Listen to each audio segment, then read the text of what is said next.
Kabanata 2381. Habang gumuho ang pormasyon, sa wakas ay lumabas ang tunay nitong anyo sa kuweba. Hindi na nag-atubiling pumasok si Severin sa kuweba. Pagpasok niya rito, natuklasan niya na ang loob ay malinis, maayos, at maliwanag. Sa gitna ng kuweba, mayroong 5 plataporma, at bawat isa ay naglalabas ng isang selyadong aura. Dahil sa kanyang makapangyarihang banal na pandama, malinaw na nakita ni Severin kung ano ang nasa loob ng mga plataporma. Sa una, mayroong isang maliit na plate ng jade na kapareho ng ibinigay sa kanya ni Spencer. Ang pangalawang plataporma ay naglalaman ng isang maliit na booklet, na halos kasing laki ng isang palad, tila isang manual para sa isang banal o kasanayan sa pakikipaglaban. Ang ikatlong plataporma ay naglalaman ng isang bagay na kasing laki ng palad, ganap na itim na may mga gininto ang gilid at guwang na ukit, isang simpleng sinaunang token na tahimik na nakapatong doon. Sa ika-4 na plataporma, mayroong isang gininto ang alchemical peel na kasing laki ng hinlalaki. Base sa tekstura at masalimuot na gininto ang linya sa tableta, napagtanto ni Severin na malamang ito ay isang top-tier na ika-7 baitang na Heaven Spirit Peel. Ang isang Paragon Cultivator ay maaaring makalusot sa 1 o 2 breakthrough kung iinuman niya ang tableta. Tungkol naman sa bagay sa ika-5 plataporma, ito ay isang maliit na puting bote ng porselana na naglalabas ng mahinang pagsabog ng matinding liwanag ng bituin mula sa bakana nito. Sina Kali at Spencer, na pumasok pagkatapos ni Severin, ay parehong nagsimulang masabik nang makita ang 5 kayamanan sa loob ng kuweba. Gayunpaman, ang kagalakan ni Spencer ay agad na napalitan ng pag-aalala. Bagamat may kaligayahan pa rin sa kanyang mukha, puno rin ito ng mga pag-aalala. Nang makita ito, bahagyang ngumiti si Severin at sinabing, lahat tayo ay may bahagi rito. Hindi siya ang tipo na magtatamasa ng tagumpay ng mag-isa. Bagamat maaaring kasiya siya ang pagtamasa ng tagumpay ng mag-isa, madali itong humantong sa pag-iisa. Bukod dito, si Spencer ang nagbigay sa kanya ng Merit Star Map, kaya makatarungan lamang na bigyan siya ng bahagi ng mga gantimpala. Ang pagiging kuripot ay maghahasik lamang ng alitan sa mga kakampi, at naunawaan ni Severin ang kahalagahan ng pagpapanatili ng tiwala at katapatan sa kanyang mga tagasunod. Si Kali, na naranasan na ang ganitong mga sitwasyon noon, ay handa na sa pag-iisip para dito. Ito ang unang pagkakataon na nakasama ni Spencer si Severin, at sa una, medyo hindi siya mapakali. Gayunpaman, gumaan ang loob niya nang marinig ang mga salita ni Severin. Nahihiya siyang ngumiti kay Severin, na tila medyo mabait. Si Severin, na hindi mapagpigil, ay itinaas ang kanyang kamay at ikinumpas ito patungo sa 5 plataporma. Ang kanyang kapangyarihan bilang isang level 4 Paragon ay agad na sinira ang mga selyo sa ibabaw ng mga ito. Kasunod nito, isa-isa niyang kinuha ang bawat isa sa 5 bagay. Itinuon ni Severin ang kanyang banal na sentido patungo sa maliit na plate ng jade, at agad, isang malaking halaga ng impormasyon ang bumaha sa kanyang isipan. Pagkalipas ng ilang segundo, naunawaan niya ang karamihan sa impormasyong ito. Bigla niyang iminulat ang kanyang mga mata at itinuon ang kanyang atensyon sa maliit na booklet at sa itim na token na lumulutang sa harap niya. Sa katunayan, ang mga bagay na iyon ay pamana na iniwan ng kanyang kakaibang master, si Old Wako. Sa loob ng maliit na plate ng jade, may naiwan si Old Wako na isang travel log. Lumalabas na sa kanyang paggalugad sa 3 pangunahing star domain, hindi inaasahang nakakuha siya ng isang Starry Ancient Palace token. Ayon sa mga tala, ang Starry Ancient Palace na ito ang pinakamalaking pagkakataon sa buong Starry Sky Battle Space, na naglalaman ng dugong celestial na naiwan ng isang sinaunang nilalang na nahulog sa lugar na iyon. May mga bali-balita na ang malawak na kalangitan na puno ng bituin ay nilikha sa pamamagitan ng pagkawasak ng ilang patak ng dugo ng celestial. Ang kapangyarihan ng isang nilalang na celestial ay higit na nakahihigit sa kapangyarihan ng isang Supreme Paragon. Sila ay parang mga banal, na kumukuha ng laman mula sa dugo, muling ipinanganak na may isang patak, na halos immortal, at may kakayahang walang katapusang pagbabago, na nagtataglay ng purong mga kaisipang solar, at kayang lumikha ng kuryente mula sa himpapawid lamang. Ang lahat ng mga gawang ito ay mga simpleng kasanayan lamang para sa mga nilalang na celestial. Kahit na matapos tiisin ang pagguho ng panahon, ang dugo ng sinaunang nilalang na celestial ay naglalaman pa rin ng isang kakilakilabot at kamanghamanghang natitirang kalooban ng langit at lupa, pati na rin ang mga prinsipyo ng filosofiya. Para sa mga cultivator na nakakaintindi sa mga prinsipyong ito, walang alinlangan na ito ay isang shortcut patungo sa kaliwanagan. Upang mabuksan ang Starry Ancient Palace, dapat mangolekta ng siyam na token. Kaya naman, si Old Wako ay nagsagawa ng isang pagpatay sa Starry Sky Battle Space. Matapos mapatay ang hindi mabilang na mga prodigy, kalaunan ay natapos niya ang gawain at binuksan ang Starry Ancient Palace. Mula sa loob ng palasyo, nakakuha siya ng isang patak ng dugo ng Celestial. Sa pamamagitan ng pag-unawa sa mga natitirang tuntunin at prinsipyo sa loob, mabilis siyang nakakuha ng malalim na pananaw sa dakilang natural na paraan ng langit at lupa.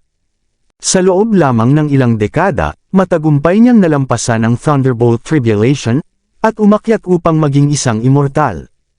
Matapos makamit ang immortalidad, bumalik siya sa Starry Sky Battle Space at inilagay ang natitirang sinaunang token ng palasyo sa Merit Star of the Big Dipper. Nag-iwan din siya ng mapa at mga pahiwatig, na umaasang may maghahanap ng pagkakataong ito. Bukod sa pag-iwan ng isang Starry Ancient Palace token, nag-iwan din si Old Wako ng kanyang sariling pamana. Ang booklet na kasing laki ng palad ay ang legacy technique ni Old Wako, na pinamagatang Supreme Oneness Scripture. Ang teknik na ito ay nilikha ni Old Wako matapos siyang maging isang immortal. Inilimbag niya ito ng pinakamataas na kapangyarihan ng mahika at iniwan ito para sa nakatadhana. Para sa iba pang mga bagay, tila karaniwan ang mga ito. Ang ikawalong baitang na alchemical pill ay isang breakthrough pill, habang ang nilalaman sa maliit na bote ng porselana ay Starlight Elixir. Ang Starlight Elixir ay isang sagradong bagay na nakapagpapagaling na nabuo mula sa mga pinatuyong asensya ng araw, buwan, at mga bituin. Sinumang Paragon na kumain nito, kahit na sa bingit ng kamatayan, ay maaaring magpatubo muli ng kanilang laman at buto. Bukod dito, ang Starlight Elixir ay isa sa pinakamahalagang kayamanan para sa pagpino ng isang ikawalong baitang na alchemical pill. Ang halaga nito ay maihahambing sa ikawalong baitang na halamang gamot, ang Silver Moon Grass, na nakuha ni Severin noong nakaraang pagkakataon. Bagamat gusto ni Severin ang Starlight Elixir, alam niya na dalawang bagay lamang ang maaari niyang piliin mula sa apat na nauna sa kanya. Bagamat ang Heaven Spirit Pill ay makakatulong sa isang Paragon na makalusot sa isa o dalawang tagumpay, si Severin bilang isang medium rank na 7th grade na alchemist ay alam na sa paglipas ng panahon, maaari niyang mapino ang mga naturang tableta mismo. Kaya, hindi ito gaanong mahalaga sa kanya. Nakuha ng Starlight Elixir ang interes ni Severin, ngunit naisip niya ang mga alchemical pill na taglay niya, at hindi ito isang apurahang pangangailangan para sa kanya. Sa kanyang paglalakbay sa Starry Sky Battle Space, nakaipon siya ng dalawang halamang gamot para sa ikawalong baitang at humigit kumulang 10 pills ng alchemy para sa ikapitong baitang. Ang halaga ng mga ito ay maihahambing sa Starlight Elixir. Walang duda na pipiliin ni Severin ang Supreme Oneness Scripture na iniwan ni Old Wako. Tutal, ito ay isang celestial quality technique na maaaring humantong sa kanya upang maging isang celestial na nilalang. Para sa natitirang pagpipilian, sa huli ay pinili ni Severin ang Starry Ancient Palace token. Ang token na ito ay isa sa mga susi upang mabuksan ang Starry Ancient Palace. Sa loob ng palasyo, may natitirang celestial blood. Walang duda na ang kanyang landas patungo sa pagiging isang celestial na nilalang ay magiging mas madali kung makukuha niya ito. Matapos kunin ang Starry Ancient Palace token at ang Supreme Oneness Scripture, bumaling si Severin kina Spencer at Kali. Para sa natitirang dalawang item, ang isa ay isang perpektong ikapitong baitang na Heaven Spirit Pill, na may kakayahang payagan ang isang Paragon na makalusot sa isa o dalawang tagumpay. Ang isa pa ay ang Starlight Elixir, na kilala bilang isa sa mga nangungunang kayamanan sa mga halamang gamot sa ikapitong baitang. Anumang Paragon na nasa bingit ng kamatayan ay maaaring buhayin muli gamit ito. Kayong dalawa ang magpapasya kung sino ang makakakuha ng ano. Tuwang-tuwa sina Kali at Spencer nang makita ang Heaven Spirit Pill at Starlight Elixir na lumulutang sa harap nila. Mabilis nilang pinagsalikop ang kanilang mga kamay at yumuko kay Severin, na nagsasabing, "Nagpapasalamat kami sa iyo, Severin." Bagamat alam nilang pinili ni Severin ang pinakamahusay na mga item para sa kanyang sarili, ang makabahagi sa mga gantimpala ay mas mabuti kaysa sa wala. Humarap si Spencer kay Kali pagkatapos magpasalamat kay Severin. "Kali, kailangan ko agad ng isang tagumpay sa aking cultivation. Maaari ko bang makuha ang Heaven Spirit Peel?" Tumango si Kali. "Kung ganoon nga, malugod kong iinuman ng Starlight Elixir." Masayang tinanggap nilang dalawa ang kani-kanilang mga gamit, at kitang-kita ang pasasalamat sa kanilang mga mata para kay Severin. Matapos matanggap ang Starlight Elixir, masayang bulalas ni Kali. "Natutuwa akong napagdesisyunan kong makipagtulungan sa iyo, Severin. Napakadaling makakuha ng lahat ng uri ng mahahalagang kayamanan kapag kasama kita." Nakakuha na siya ng lahat ng uri ng mahahalagang kayamanan matapos makipagtulungan kay Severin ng 2 beses, na nagbigay sa kanya ng napakagandang mod. Noong nakaraan, nakakuha siya ng isang superior quality spiritual treasure at isang piraso ng Lumigol. Sa pagkakataong ito, nakakuha siya ng isang bihirang Starlight Elixir. Dahil dito, hindi na mag-aalala si Kali sa pagpino ng mga tableta hanggang sa makarating siya sa level 5 Paragon. Bukod dito, ang Starlight Elixir ay isa ring sagradong gamot sa pagpapagaling. Anumang Paragon, gaano man kalala ang kanilang mga pinsala at hanggat mayroon pa silang hininga, ay maaaring mag-ayos ng kanilang mga pinsala at pundasyon. Ang mga ganitong espiritual na kayamanan, kung ilalagay sa labas, ay walang alinlangang makakaakit ng maraming naiinggit na mata, na hahantong sa matinding labanan. Masaya rin si Spencer. Sa una ay naisip niya na sa kanyang maliit na lakas, wala siyang makukuha. Gayunpaman, nakakuha siya ng isang top 7 grade alchemical peel, ang Heaven Spirit Peel. Hindi na ito maaaring dumating sa mas magandang panahon para sa kanya. Bagamat nakaramdam si Spencer ng kaunting inggit para sa token at booklet na nag-iisip na ang mga bagay na iyon ay maaaring mahahalagang kayamanan o mga pamamaraan, alam niya na hindi niya dapat magkimkim ng ganoong mga damdamin. Tutal, si Severin ang nagligtas sa kanya mula kay Lei. Kahit na ibinigay lamang ni Spencer ang mapa kapalit ng pagliligtas sa kanyang buhay, sa huli, natuklasan niya na mas mainam na makipagtulungan kay Severin kaysa lumaban ng mag-isa. Ang pakikipaglaban ng mag-isa ay maaaring magdulot ng mas maraming gantimpala, ngunit mas mataas din ang mga panganib. Ang isang maliit na pagkakamali ay maaaring magdulot ng pagkamatay ng isang tao agad-agad. Sa makatuwid, walang reklamo si Spencer tungkol sa pagkuha ni Severin ng pinakamalaking bahagi ng mga gantimpala. Hindi pa kasama rito, nasugatan pa rin si Spencer at kailangan ang proteksyon ni Severin upang maiwasan ang paghabol sa kanya ng masasamang nagsasagawa nito. Habang iniisip iyon, ngumiti si Spencer kay Severin at may pambobolang sinabi, "Haha, tama ka, Kali." Matapos makipagtulungan kay Severin, parang nakakapulot ng kayamanan sa pamamagitan lang ng paglalakad. Umiling si Severin at nakangiting sinabi, "Tama na ang pag-aasar. Natutuwa lang ako na masaya ang lahat sa kanilang nakuha." Alam din niya na dahil nasa ilalim nina Kali at Spencer ang kanyang pamumuno, kailangan niya silang bigyan ng ilang benepisyo para manatiling matamis. Kaya, handa siyang ibahagi ang mga nasamsam sa kanila hanggat kaya niyang kunin ang pinakamalaking bahagi. Dahil walang tutol ang lahat, magpahinga muna tayo sandali, nakangiting sabi ni Severin. Tumango si Spencer. "Magandang ideya dahil hindi pa lubusang gumagaling ang aking mga pinsala." Wala ring tutol si Kali. Bagamat ganap na siyang gumaling mula sa kanyang mga pinsala, hindi pa bumabalik sa tugatog ang kanyang lakas. Tumango si Severin. Pagkatapos ay umupo siya nang nakakrus ang mga paa at kinuha ang Supreme Oneness Scripture. Ang booklet na kasing laki ng palad ay naging isang daloy ng liwanag at pumasok sa ulo ni Severin. Hindi mabilang na mga karakter na parang kabute ang lumitaw sa kanyang isipan. Pagkalipas ng ilang segundo, nagliwanag ang mga mata ni Severin, at siya ay napangiti ng malapad. Ang Supreme Oneness Scripture ay walang alinlangang isang tunay na celestial quality technique, na higit na nakahihigit pa sa lalim ng mga heaven quality technique. Bukod dito, natuklasan ni Severin ang maraming pagkakatulad sa mga cultivation technique na kanyang isinagawa noong siya ay nasa Sky Blue Sect. Kaya, hindi magtatagal ang pag-aangkop kung magpasya siyang lumipat sa teknik na ito.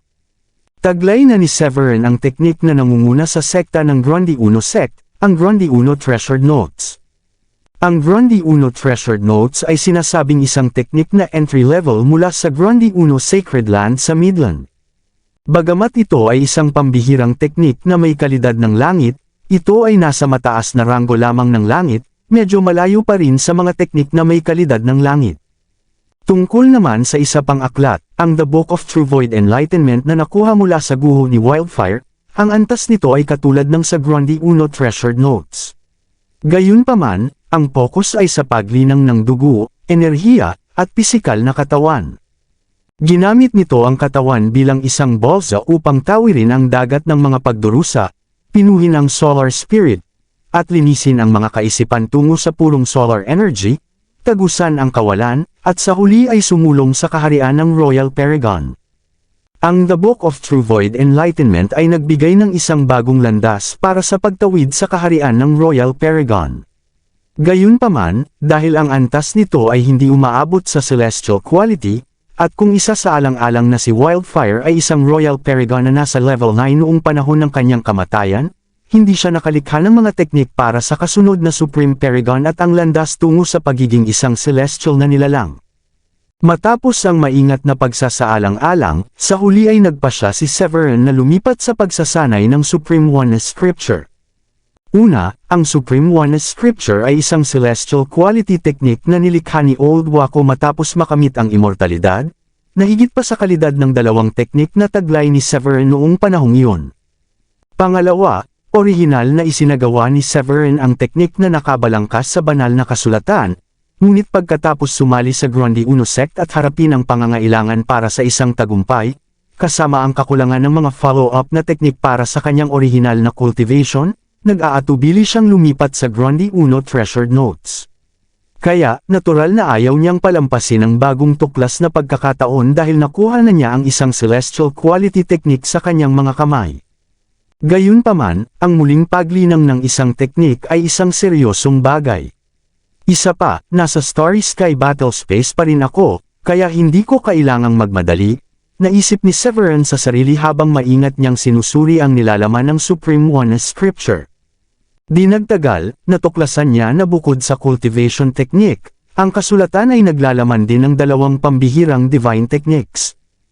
Ang isa ay 5 Elements Palm Strike, at ang isa naman ay Stellar Punch. Ayon sa mga paglalarawan sa kasulatan, ang 5 Elements Palm Strike ay nilikha ni Old Waco matapos makamit ang immortalidad, kasunod ng mga prinsipyo ng Supreme Oneness Scripture. Kabilang dito ang paglinang ng kapangyarihan ng 5 elemento, at pagpapatigas ng mga panloob na organo ng katawan ng may lubos na katumpakan. Kapag isinagawa ng husto, makakamit ng isang tao ang pagkakaisa ng katawan, asensya, at espiritu. Sinasabi pa nga na ang mga cultivator ay makakagawa ng mga immortal na sandata gamit ang kanilang sariling mga palad. Tungkol naman sa Stellar Punch, naisip ito ni Old Waco nang muling pumasok sa Starry Sky Battle Space.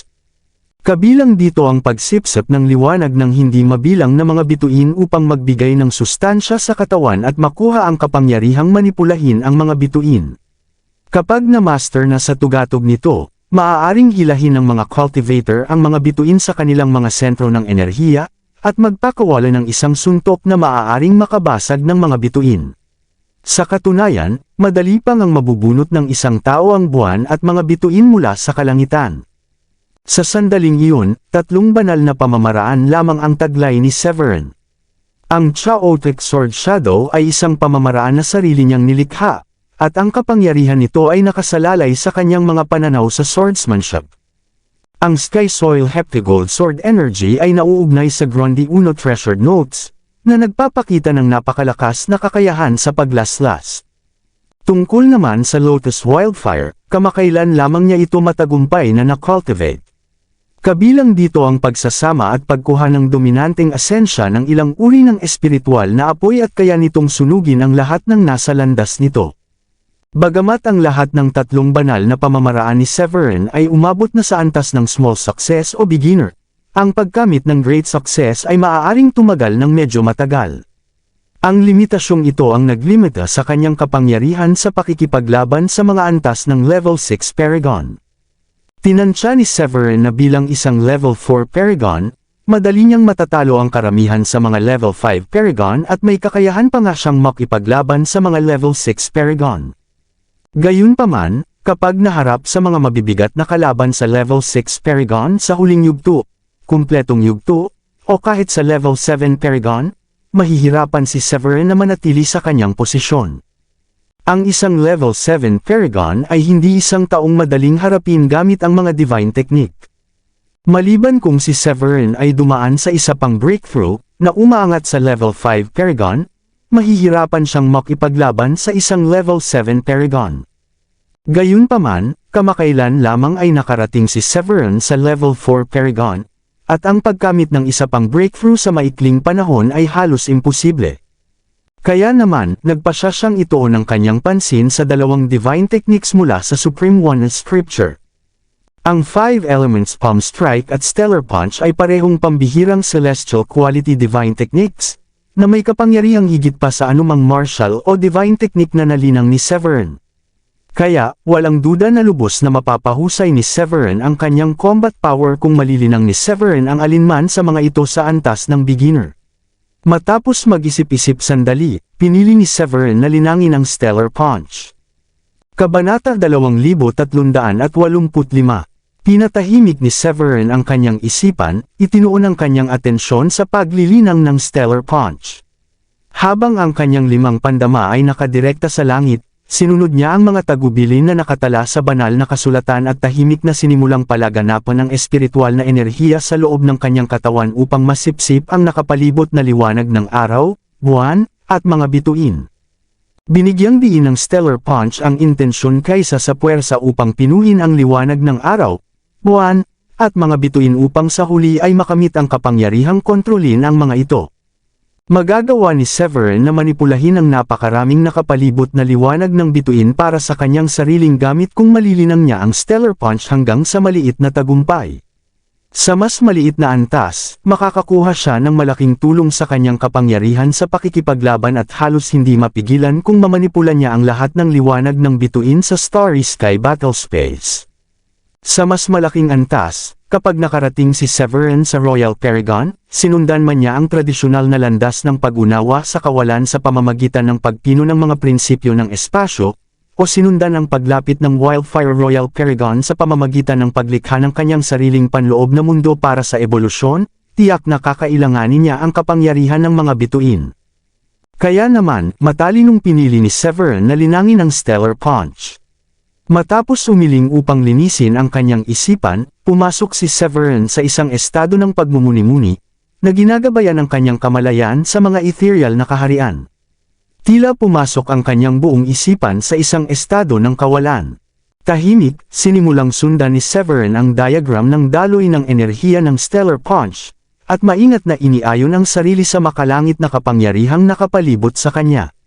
Pagkatapos ng tila maikling sandali, nakita ng kanyang banal na kaluluwa ang liwanag ng bawat bituin sa paligid niya na nagliliyab na parang araw sa madilim na kawalan sa paligid niya.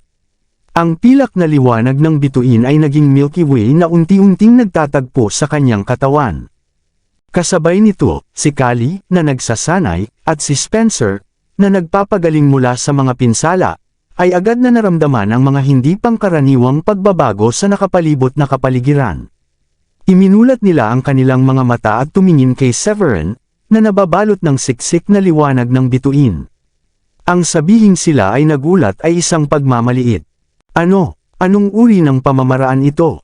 Paano posible para kay Severin na gumuhit ng ganito kalawak na liwanag ng bituin, sabi ni Kali na hindi makapaniwala. Parang may mali. Mukhang may kakaibang divine technique na nililinang si Severin, naisip ni Spencer. Sinuri ni Spencer si Severin, at napagtanto niya na hindi pala tradisyonal na cultivation ang ginagawa niya kundi isang divine technique. Ang liwanag ng bituin na pumapasok sa katawan ni Severin ay nagpalakas sa kanyang pangangatawan, at ang sigla sa kanyang katawan ay lalong naging matatag. Matapos magpalitan ng tingin, pinigilan ni Kali at Spencer ang kanilang pagkamangha at inggit, at bumalik sa pagsasanay ng kanilang sariling cultivation. Samantala, nanatiling walang kamalayan si Severin sa mga pangyayari sa labas. Ang cultivation ni Severin sa Stellar Punch ay naging napakamaayos, marahil dahil sa kanyang naunang cultivation mula sa Supreme One Scripture bago makarating sa Royal Paragon. Ang lumalakas na star power, na lumilitaw na parang Milky Way, ay nagpakain sa bawat selula sa katawan ni Severin. Ang sigla sa loob niya ay lumaki na parang isang kahanga-hangang araw, at ang di nakikitang presyon mula sa kanyang dugo lamang ay sapat na upang magtanim ng takot sa sinumang Paragon cultivators na kakapasok lang sa tagumpay. Habang hinihigop at pinipino ni Severin ang mas maraming liwanag ng bituin, unti-unti niyang napansin ang mga pagbabagong nagaganap sa kanyang mga kamay. Sa balat ng kanyang mga kamay, ang dating kulay tanso ay unti-unting naging kulay pilak habang nababalutan ito ng isang nakasisilaw na pilak na liwanag. Ang kalagayang ito ay nagpatuloy sa loob ng 2 araw. Nang ang kulay ng kanyang mga kamay ay ganap na naging pilak ay saka lamang unti-unting lumitaw sa isipan ni Severin ang isang maliwanag at sinaunang mabituin na kalangitan. Sa mabituing kalangitang ito, ang bawat celestial na katawan ay naglalabas ng isang umaalon at nakakatakot na aura. Nakatayo sa harap nila, pakiramdam ni Severin ay walang halaga siya tulad ng isang langgam. Ang mapang-ipong puwersa na nagmumula sa malawak at walang hanggan na kalawakan ng kosmiko ay nagtanim ng takot kahit sa banal na kaluluwa ni Severin. Ang bawat kilalang bituin ay kumakatawan sa sarili nitong maliit na universo. Naramdaman ang pagtaas ng presyon mula sa kaibuturan ng kanyang pagkatao, naunawaan ni Severin na maliban kung mauunawaan niya ang diwan ng kapangyarihan ng kalawakan at pinuhin ang kalooban ng kalawakan, maaaring mahirap linangin ang Stellar Punch sa antas ng baguhan. Pagkatapos huminga ng malalim ng ilang beses, agad na sumikat ang kanyang aura. Iniuutos ko sa iyo na pinuhin, ungol ni Severin sa loob. Nabasag ang mabituing na kalangitan sa kanyang isipan, at naiwan na lamang ang palabas ng isang napakalaking bituin. Ang palabas na bituin ay walang iba kundi ang Merek, ang bituin sa ilalim ng kanyang mga paa. Nakita ni Severin ang Merek na unti-unting lumilinaw sa kanyang isipan. Tila lumipas ang kawalang hanggan sa ang bawat detalye kay Merek ay nakaukit sa kanyang isipan. Nang makumplito ang huling hagod, ang Merek na parang lumalabas mula sa ilusyon patungo sa realidad ay walang tigil na umalangaw-ngaw sa kamalayan ni Severin. Sa panlabas na mundo, hindi mabilang na mga liwanag ng bituin ang sumira sa sunod-sunod na mga hadlang, agad na bumabalot kay Merek sa isipan ni Severin, na naging dahilan upang sumabog ang buong bituin sa nagniningning na kinang. Habang tumutunog at humuhuni sa kanyang isipan, biglang sumabog ang mga ilusyonaryong bituin na may kakaibang maliwanag na banal na liwanag sa kanyang sky-high point, na matatagpuan sa espasyo sa itaas ng kanyang energy center. Isa sa mga bituin ang biglang sumikat ng matindi, lumilipat mula sa ilusyon patungo sa realidad. Isang walang kapantay na kapangyarihan ng Bamalot sa loob ni Severin, na pumuno sa kanya ng labis na kagalakan at pananabik. Alam ni Severin na matagumpay niyang na-cultivate ang Stellar Punch sa antas ng beginner. Nagtipon ang mga ilusyonaryong bituin sa kanyang energy center, at maaari nang gamitin ni Severin ang kapangyarihan ng Merek ayon sa gusto niya. Maaari pa nga niyang gamitin ang kapangyarihan ng iba pang mga bituin kung pipinuhin niya sila sa hinaharap, na gagawin silang isang tunay na pinagmumulan ng kapangyarihan, katulad ng nangyari sa kanyang Sky Soil Heptagold Energy. Hindi napigilan ni Severin na humagalpak ng tawa matapos niyang gamitin ang kanyang banal na sentido at makita ang ilusyon ng Merek sa kanyang energy center. Haha, nagtagumpay ako, bagamat na-cultivate niya lamang ang Stellar Punch hanggang sa antas ng beginner, at tanging ang sinaunang bituin na si Merek lamang ang na-condensate, nararamdaman pa rin ni Severin ang isang tiyak na koneksyon na naitatag sa sinaunang bituin sa ilalim ng kanyang mga paa. Kaya, nagpa siya si Severin na subukan ito. Sa isang iglap, nag-transform siya bilang isang guhit ng liwanag, na nawala mula sa kanyang orihinal na posisyon. Sa isang kisap mata, natagpuan niya ang kanyang sarili sa starry sky, dahan-daang iniunat ang kanyang kamay patungo kay Merek sa ibaba. Hindi mabilang na nakasisilaw na mga pilak na bituin ang mabilis na nagtagpo sa paligid ni Severin, na bumubuo ng isang kalawakan na nakabitin ng patiwarik sa kalangitan. Dahil sa kapangyarihan ng kalawakan, ang kamay ni Severin ay tila nagtataglay ng napakalaking puwersa ng langit at lupa. Mahina niyang hinawakan si Merrick, na parang hawak ang buong bituin sa kanyang kamay, na pakiramdam niya ay kaya niyang durugan ang bituin kung gagamit siya ng kaunting puwersa. Narito, nakamit ko na ang kapangyarihang sakupin ang mga bituin at sakupin ang buwan gamit ang aking mga kamay, bulalas ni Severin habang nakatingin kay Merrick. Sa sandaling iyon, tila tumutugon si Merrick sa mga kilos ni Severin sa pamamagitan ng patuloy na pag-vibrate. Ang matinding mga vibrations na ito ay nagdudulot ng mga makabuluhang pag-alog sa tiwangwang na ibabaw nito, na pinupunit ang ilang mga lugar at nagpapakita ng malalalim na bangin. Kasabay nito, si Kali na nagsasanay sa kuweba ng Merrick ay biglang nagising dahil sa matinding pagyanig sa paligid niya. Gulat na lumingon siya sa paligid at napasigaw, anong nangyayari? Hindi kalayuan, ibinaling din ni Spencer ang kanyang tingin sa langit, at napansin ang hindi pangkaraniwang pangyayari. Nanlaki ang kanyang mga mata sa hindi makapaniwala matapos makumpirma na ang mga pagyanig ay sanhi ni Severin. Ano? Ang pagkuha ng mga bituin at pag-agaw sa buwan ay ibang bagay, ngunit hindi ako makapaniwala na naging ganito siya kalakas. Binawi ni Severin ang kanyang kamay nang makita niya kung gaano katakot sina Kali at Spencer.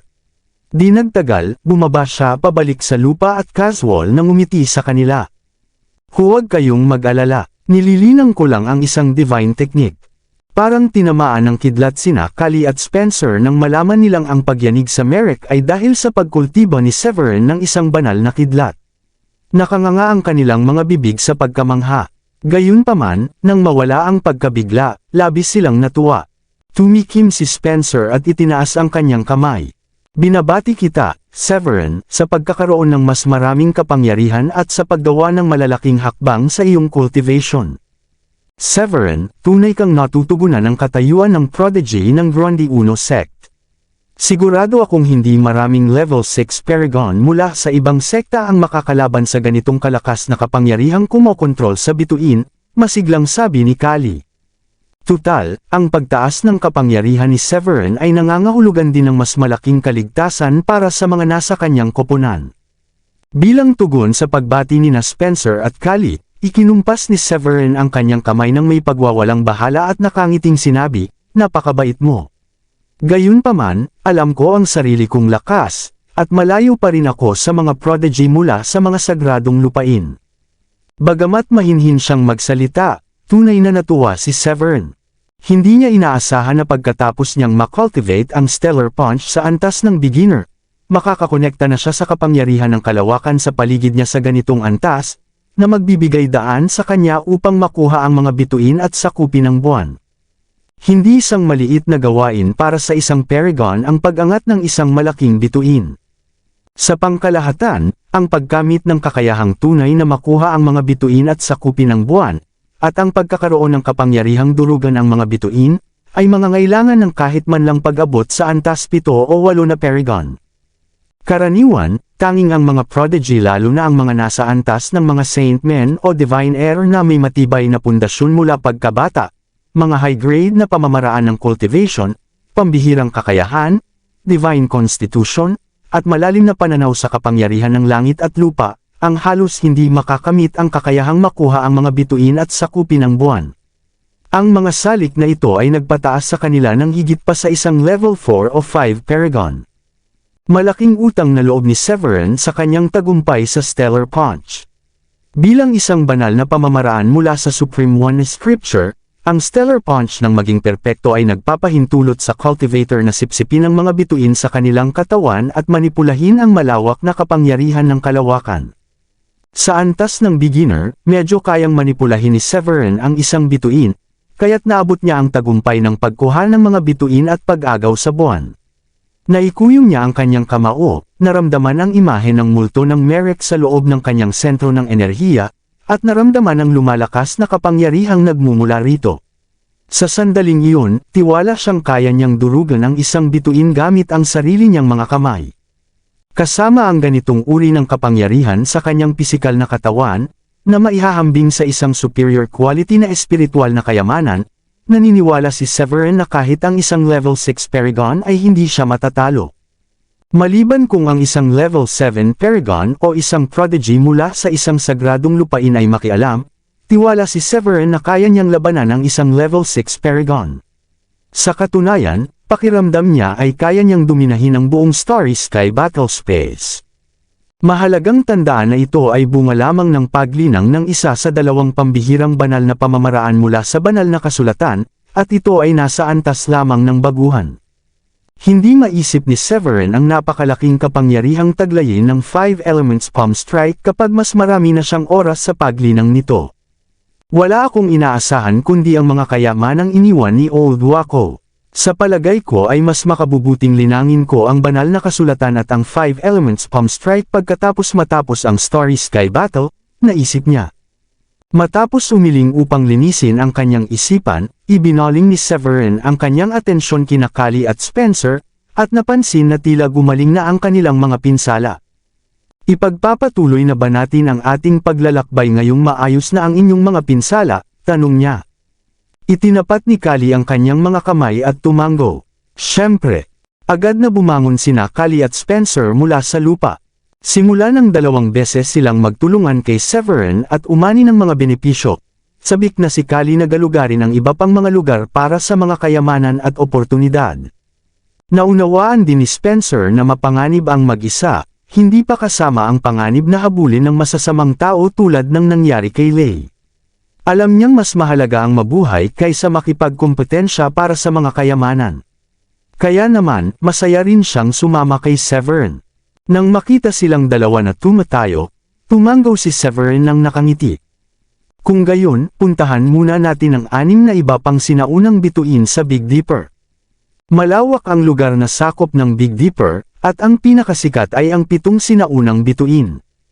Ang 7 sinaunang bituin na ito ay naroon na simula nang isinilang ang Starry Sky Battle Space. Tiniis ang mga pinsala ng panahon at nagsilang ng maraming bihirang kayamanan na mahirap mahanap sa ibang lugar. Pagkatapos ng maikling pahinga, silang tatlo ay pumailang lang sa kalangitan, na naging mga guhit ng liwanag habang mabilis silang naglalakbay sa kalawakan.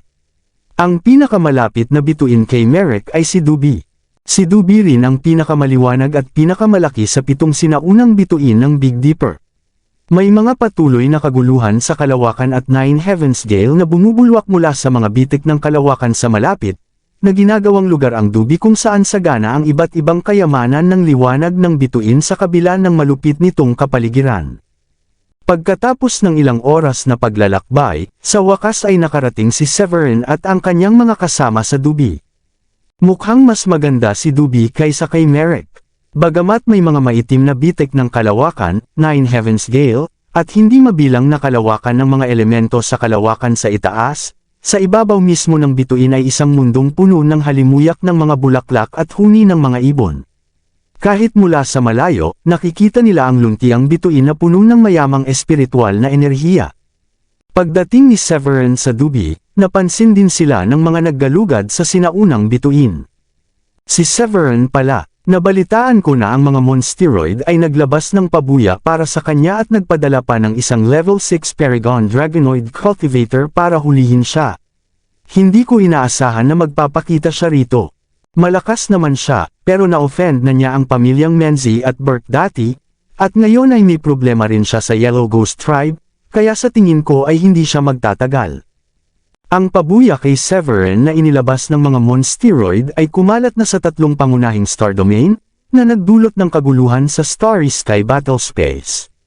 Ang nakaraang laban ni Severin kay Blake ay nagsiwalat sa buong espasyo na mayroon siyang isang elite quality spiritual treasure.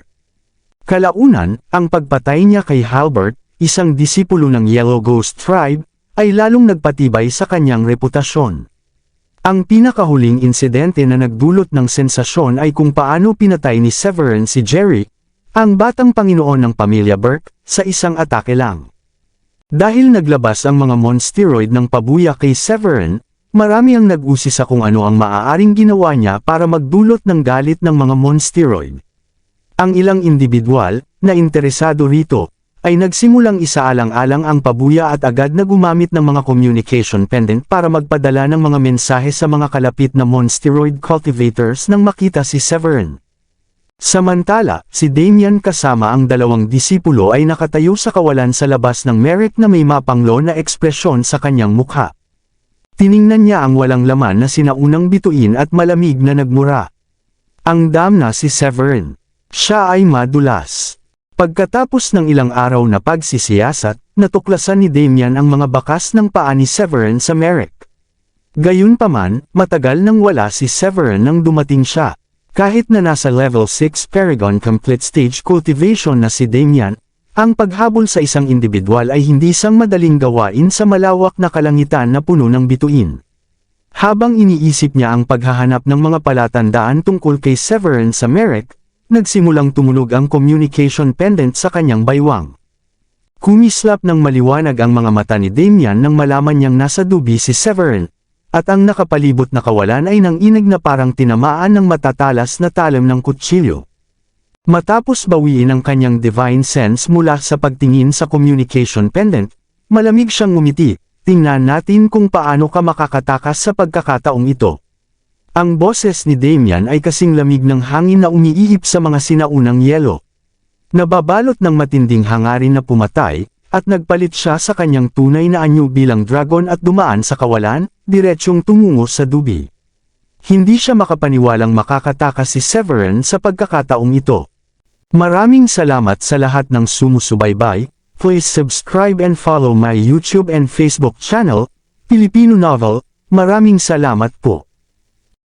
Lumabas si Damian mula sa Merrick na may manipis na ulap ng kahangahangang aura, na hindi niya ito tinangkang itago. Malakas siyang sumugod. Ang kanyang kakila-kilabot na katawan ng dragon, na parang hindi masisirang bakal, ay dinurog ang lahat ng nasa kanyang landas. Maging ang lupa, tubig, hangin, at apoy na bumubuga mula sa kawalan ay dinurog, at tuluyang nabura hanggang sa maging pinong pulbos. Ang palabas na ito ay natural na nakakuha ng atensyon ng maraming mga ngaso ng kayamanan na naggalugad malapit sa Merrick. Sus Mariosep, ganun ba kainit ang ulo ng lahat ng mga monsteroid cultivator? Nabalitaan kong may nakakita sa bakas ni Severin malapit sa dubi. Hindi ba't hinahanap ng mga monsteroid si Severin kamakailan? Hindi nakakapagtaka na agresibo ang pagsalakay ni Damian. Tiyak na natagpuan niya ang bakas ni Severin. Hahaha, sundan natin at tingnan kung ano ang ginawa ni Severin na ikinagalit ng pamilyang Menzi, ng pamilyang Burke, ng Yellow Ghost Tribe, at ngayon ng monsteroid. Sige, sabay na tayo. Pagkatapos ng kanilang talakayan, sinundan ng lahat ng mga mangangaso ng kayamanan si Damian patungong dubi. Ang pagtugis sa isang hindi kilalang cultivator ng mga nangungunang powerhouse ay isang pambihirang pangyayari, na nakapagpapaalala sa huling pagkakataon na nagbukas ang Starry Sky Battle Space.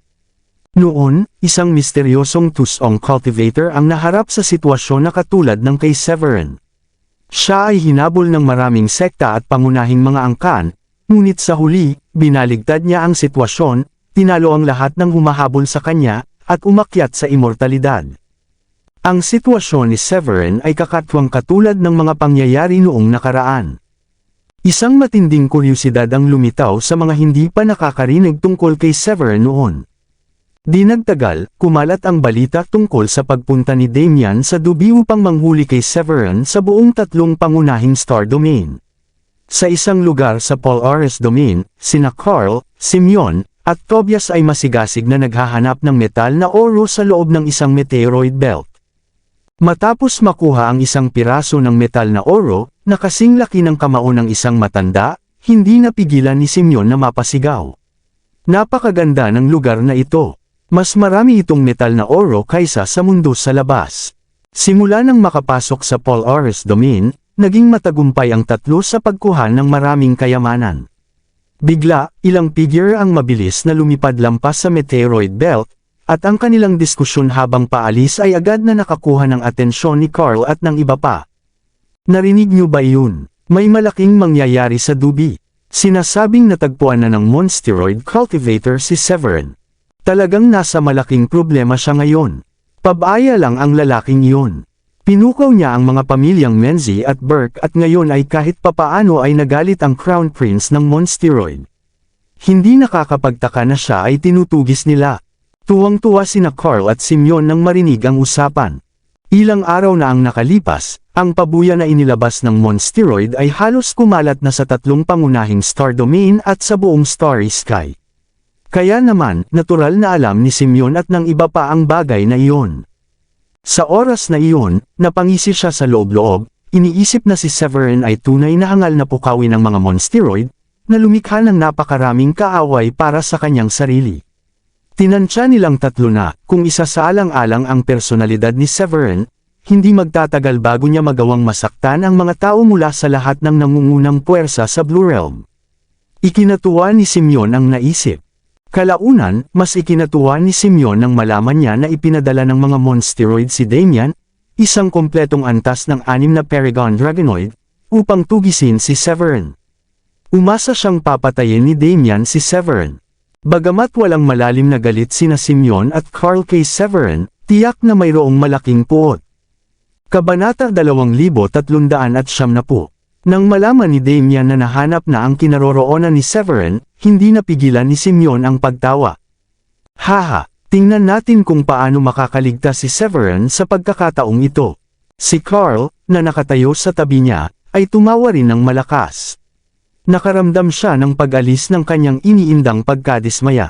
Nabalitaan kong si Damian ay isang prodigy na may kapangyarihan ng isang kompletong antas ng 6 na Paragon, bahagyang mas mahina kaysa sa misteryosong prinsipe ng Monsteroid.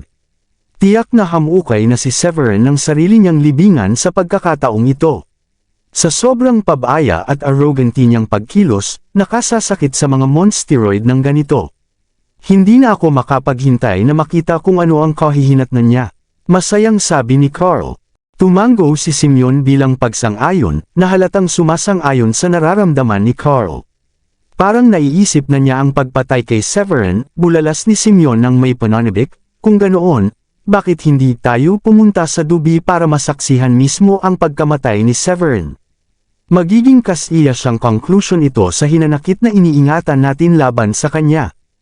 Haha, kahit na hindi natin siya mapapatay mismo, ang masaksihan ng pagkamatay ni Severin ay magiging kasing ganda rin. Masayang sabi ni Carl. Sumang-ayon sina Simeon at Carl sa isa't isa, at ang mas tahimik na si Tobias ay hindi nang ahas na tumutol.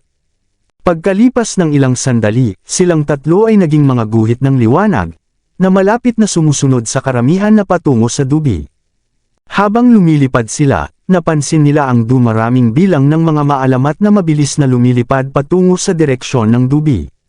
Tila gustong masaksihan ng lahat kung makakaligtas ba si Severin laban kay Damian na sumasabog ng may hindi inaasahang kapangyarihan tulad ng ginawa niya laban kina Halbert at Jerry o kung matatalo siya ni Damian. Si Severin, nakakalipag lang sa Dubi, ay walang kamalayan na may paparating na panganib. Kasama sina Spencer at Callie, tumingin siya sa paligid sa malalago at matatayog na puno. Pagkatapos ay huminga siya ng malalim, at naramdaman ang mayamang espiritual na enerhiya sa hangin, na nagpapalakas sa kanya. Kahit sa mga liblib na lugar tulad ng Merek, makakahanap siya ng malalaking pagkakataon. Dahil sa mas magandang kapaligiran ng Dubi, napaisip si Severin kung anong mga kayamanan ang naghihintay sa kanya rito.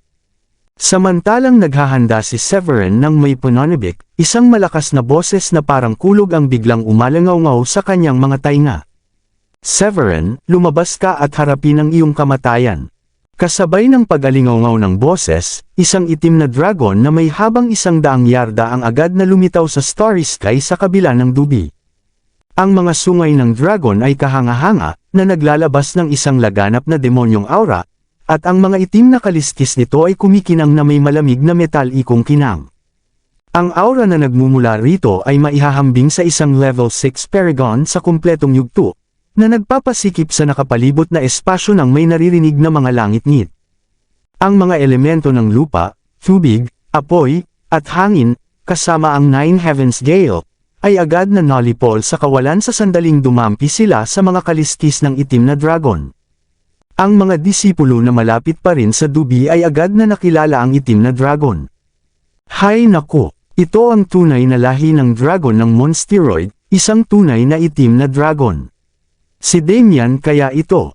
Hehe, isang kapana-panabik na palabas ang aabangan natin ngayon. Iniisip ko kung mananalo si Damian, o kung babaligtarin ni Severin ang sitwasyon. Diyos ko, pinapatay ako ng suspense. Tutal, si Damian ay isang kakilakilabot na Paragon sa buong yugto. Paano mananalo si Severin, isang level 4 Paragon lamang, laban sa kanya? Naging maalab ang mga diskusyon.